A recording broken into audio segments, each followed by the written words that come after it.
የሚጸልይ ሰው መጨነቅ የለበትም በጭራሽ።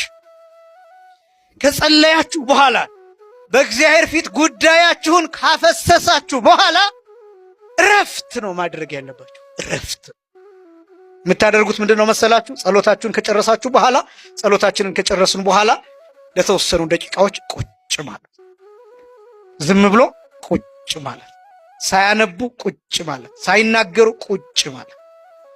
ከዛስ ያለውን የውስጥ ሐሳብ ሁሉ እግዚአብሔር ላይ አራግፎ መሄድ። የሚያስጨንቃችሁን በእርሱ ላይ ምን በሉት? ጣሉት። ቅዱስ ጴጥሮስ የነገረን ቃል ይሄ። ፈቃደኛ ክርስቶስ ፈቃደኛ ነው የእኛን ጭንቀት ለመሸከም፣ የእኛ ጭንቀት መድፊያ፣ ማራገፊያ፣ መጣያ ለመሆን ዝግጁ ነው። ፈቃደኛ።